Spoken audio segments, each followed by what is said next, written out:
Olá, vamos ver aqui nesse vídeo o terceiro pé do nosso tripé. Em outros vídeos, nós vimos que para uma exposição adequada, a gente está sobre um tripé do ISO, da velocidade e da abertura. Dessa vez, nós vamos olhar a abertura da lente, a abertura das objetivas. Bom, o que é a abertura da objetiva? Em palavras simples, é o tamanho da janela por onde entra a luz, tá certo? Quanto mais aberta a janela, que nem no nosso quarto, mais luz vai entrar. Quanto mais fechada, menos luz. Então, a quantidade de luz é controlada por esse diafragma, é o mecanismo que abre e fecha a janela.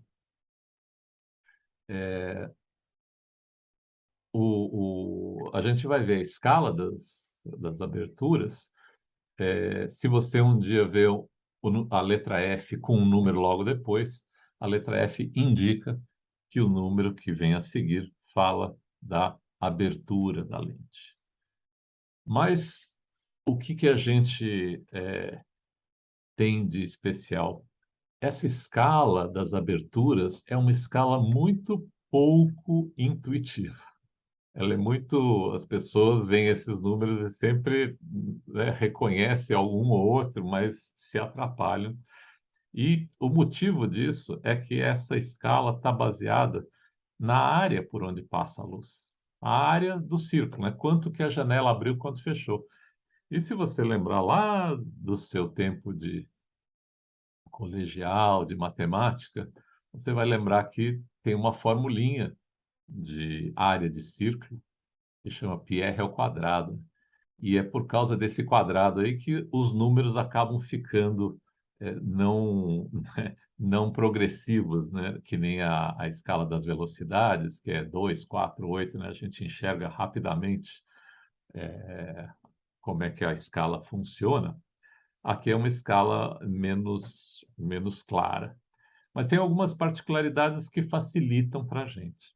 Então, a primeira de todas é a gente reparar que, do mesmo jeito que a velocidade, a gente, se for do número para o seu vizinho, a gente cortou a luz na metade. Se a gente for para o vizinho do outro lado, para o lado esquerdo, a gente aumentou a quantidade de luz e sempre de dobros para um lado ou metades se for para o outro lado. Então, isso é importante porque a gente sabe quando você sai do número e vai para o número pegado, você ou dobrou ou cortou a luz na metade. E na velocidade é a mesma coisa. Aqui na velocidade a gente olha a escala e vê isso, né? Já vê que é 30, 60, então fica fácil de enxergar. Então aqui, embora a gente não enxergue isso bem, vale a mesma ideia dos dobros e metades. Legal? Bom, muita gente aqui não tem dúvidas sobre a escala, não decora, etc. Então, eu vou dizer para vocês o seguinte: você, para montar essa escala, se você quiser refazer ela, você só precisa decorar dois números, um do lado do outro. Eu acho que o mais fácil é o 11 e 16, tá? Se você decorar 11 e 16, você monta a escala toda facinho. Porque, olha só, né, embora o número do lado não seja, a gente não ache muita relação, se você vê o outro número, ele tem relação, né? Pulando um número, a gente tem uma relação direta aqui. Então, olha só, né? 11, o dobro é 22. 16, a metade é o 8. Então, se eu pulo um, se eu venho para a esquerda, eu pulo um e divido na metade. Então, olha, por exemplo, o 32. Eu pulo esse aqui e divido na metade. Escrevo 16. Eu pulo esse aqui e divido na metade. Ponho 8. Pulo esse aqui, né? O seguinte, divido na metade, 4. Aí 2, ok? E os outros, né? Os outros números igual. Então, na hora que você montou dois, um do lado do outro, você consegue refazer a escala inteira. De novo, do mesmo jeito que a gente falou lá na velocidade, que às vezes eles mudavam, davam uma arredondadinha Para ficar fácil escrever o número, também foi feito isso aqui. Então, alguém já deve ter olhado aí que o 11, quando eu vou tentar fazer a metade, é 5,5, mas escreveram aqui 5,6. Se fosse 5,5, depois eu ia dividir ela 2,25, 2, né? Ia quebrar muito. Se eu escrever um número par, fica facinho. Então, olha lá, o 11, em vez de 5,5, é 5,6. Mas, de novo, é metade e metade da metade. Então, 5,5 é um quarto da luz. Aliás, 4 vezes mais luz do que o 11. Aí, o 5,5 pula esse, eu escrevo o quê? 2,8. E o 2,8 eu pulo esse e escrevo 1,4. Então, dá para a gente refazer a escala fácil. Essa escala pode ir mais para a direita, pode ir mais para a esquerda. E aí, voltando lá no assunto inicial, quando a gente falou das objetivas, a gente, quando olhou a lente a objetiva, tinha escrito na objetiva o fabricante, tinha escrito o modelo da lente, o número de série, tinha escrito a distância focal, que a gente tratou naquele vídeo, e também tinha escrito a abertura. Ela está, o numerinho da maior luminosidade, da janela mais aberta, vem indicado, né? A lente que a gente tinha olhado lá era uma 51,4, que era uma lente bastante luminosa. Às vezes as lentes não começam nesse número, tá?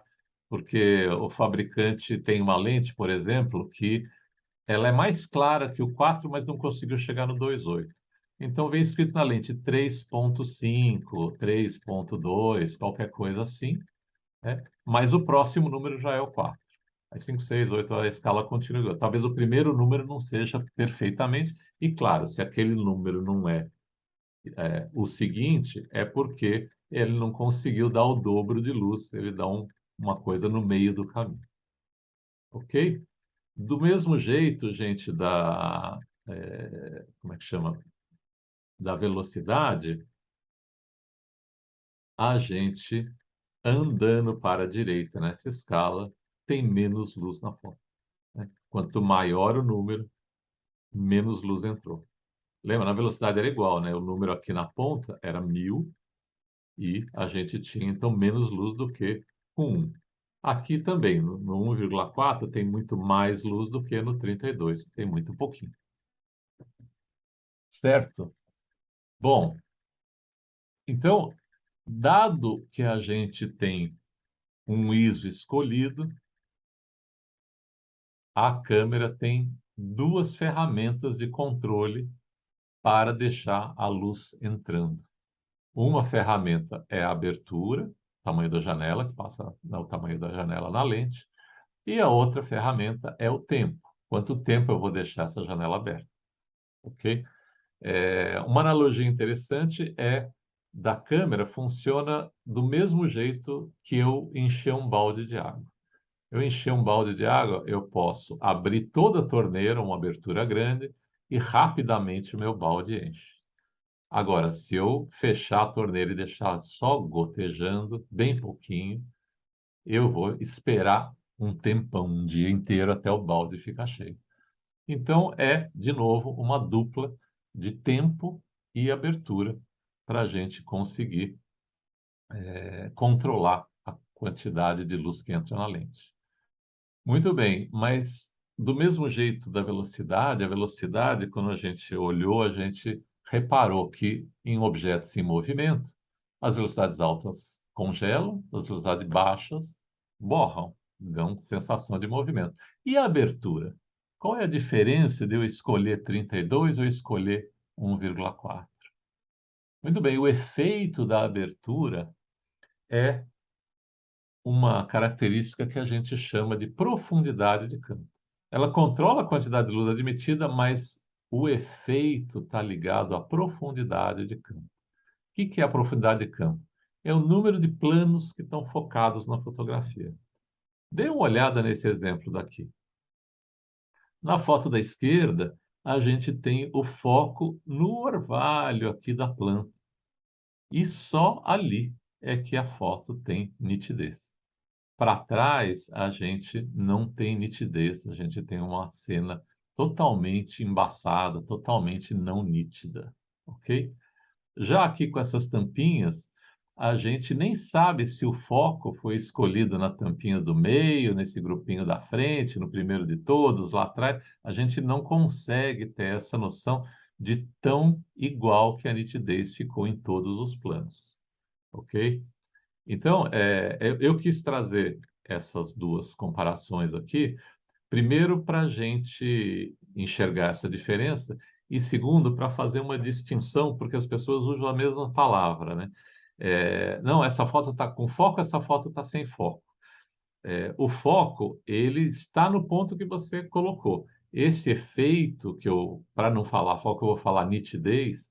A nitidez de segundo plano, né? A nitidez dos outros planos da foto é que muda.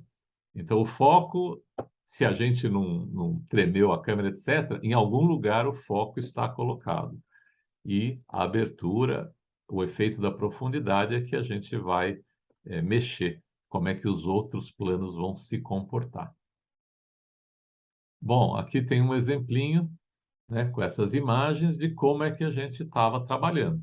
Na imagem toda aberta, só o orvalho, na imagem toda fechada, todos os planos focados. E aqui, mostrando a janela abrindo aí.